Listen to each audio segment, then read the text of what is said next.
Hello, everybody, and welcome back to Alaska Bound, to my forever home. Thank you for joining me once again. Thank you to all my family and friends for your continued support, to all my subscribers. Keep it coming. I really appreciate all the questions and all the support. So, today, what we're going to be doing is two things. We're going to be talking about the last the heating part of what I'm going to be doing, the electric heat, and then we're going to get into a little bit of Q&A on some of the questions that have been asked that I need to catch up on. I know I've been saying I'm going to do it, so we're going to do that today. So the first thing we're going to talk about today is my generator here, a GenMax 1500 Sportsman generator. This baby provides 1500 surge watts, 900 running watts. It's powered by a two cycle engine, and it's very efficient. One of the things that I was really looking for, that this really provides, is run time.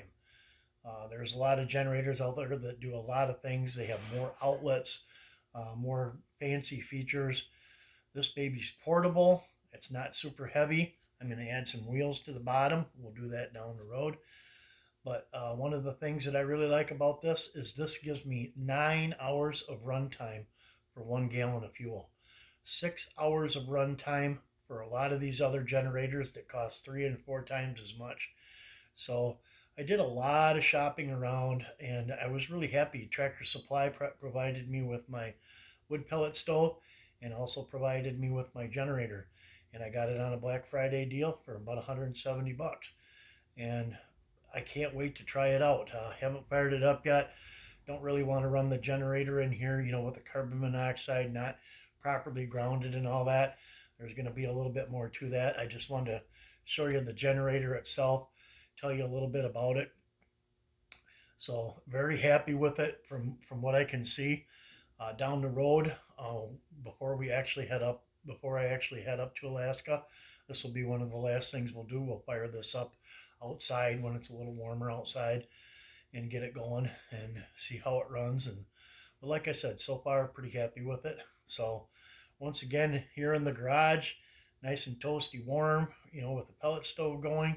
Don't even need to have this baby on. It's that warm in here. So the other thing that I'm a little bit behind on is some of the Q&A. And I get a wide variety, of questions as different people learn. I'm doing what I'm doing. And so what I tried to do is, concise it into basically three categories.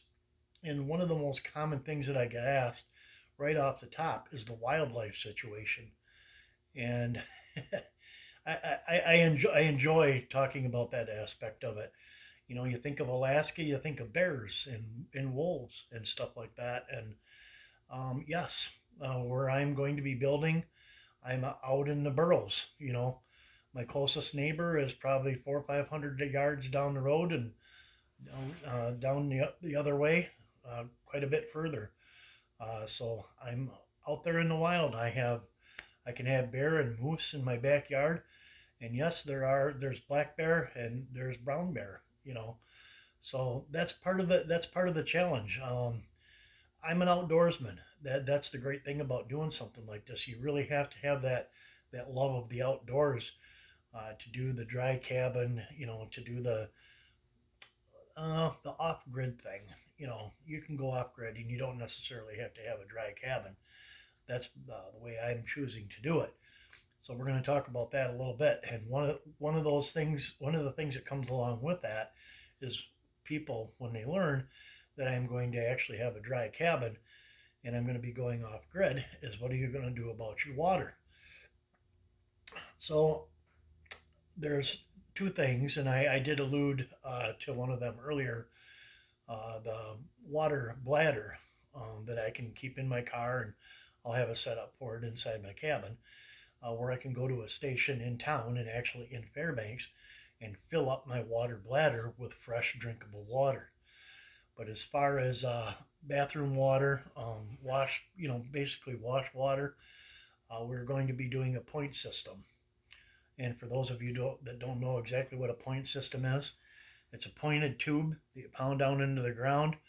I've done some research, and they say you should be able to hit the water table 20 to 30 feet down there. You pound down there until you actually hit the water. You have your tube that you put down inside of it, and you pump it out, and you basically have running water, from down there in the ground. This is opposed to a well system where you just dig a big hole all the way down and let the water seep in and bring it up either by hose or by bucket. I'm just choosing to do a point system, which will also be incorporated into a heating element, to keep it from freezing. So that's going to be a whole extra thing on its own, and we'll talk more about that when time comes.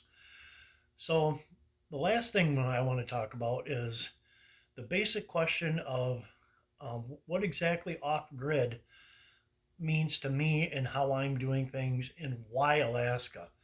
And the reason that comes up is there's there's places where you can buy land. Let's use this for example, where you can buy land for cheaper, a little bit cheaper than Alaska, and it's not so darn cold in the wintertime.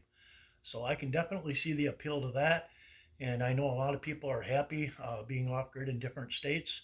So for me, my personal connection with Alaska, having gone up there to visit my aunt and also to visit my friends, my two visits up there, as I alluded to early on, I did fall in love with the people, not only in love with the beauty of the land, but with the people as well. And that is one of the biggest aspects of it is you got to get to know the lifestyle and what what the people are like, in the area that you're going to be moving to. And that was just an amazing experience. And I have been able to get in touch with some of them in the Selcha area, and I hope some of you guys are watching. You've been wonderful. It's the whole experience talking to anybody, the people at the product stores and the churches and the different businesses and stuff like that, right down to some of my neighbors, has just been amazing. One thing that I really want to tie in here to the off grid living style, well, actually, is two things. One of the biggest draws to the off grid lifestyle is not only to be off the grid, not hooked up to public utilities and stuff like that, but a little bit less big brother control. And by that I mean um, it's a different ball game when you're building in the boroughs in Alaska. One thing you don't have to worry about where I'm going is all the paperwork. All the things you got to fill out, all the codes and stuff like that. You buy your land, you build how you want to build, you pay your taxes. That's all there is to it. And I really like that. You have to know what you're doing when you don't have to follow codes and stuff like that. And I think I talked about it earlier. I seen some of that when I was up there. Different places that people had started, weren't familiar with the ground that they were building on and the different elements and stuff like that. So it's a great thing to not have to deal with all the unnecessary paperwork, which I really look forward to. I am kind of following a basic plan, doing some things on my own, adding my own little touch to it, and that's actually what we're going to be talking about the next time is the actual build plans. So I really look forward to that. So that's what off grid is to me. I really like the idea of the dry cabin. I will have what I call internal plumbing. Once you bring the water up through the point system and bring it into your house, then you can run a shower and you can basically have a bushcraft sink and stuff like that. So it's not going to be like I'm running down to the creek and bringing back buckets of water and stuff like that. I will have an outdoor shower as well as an indoor shower. So kind of, implementing modern amenities into an off-grid lifestyle. So once we get a little further down the road and we talk about the build of the cabin, you'll see some of that kind of stuff. So I look forward to that. So thank you again for joining me.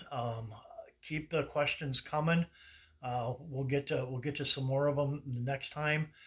And like I said, next time we'll talk about the build of the cabin. It's got a lot more to talk about in the future. Different things about the hunting and the fishing and how I'm going to be canning and dehydrating food and stuff like that. So lots of wonderful lots of wonderful content coming up. So thank you again for joining me, and I look forward to our next video.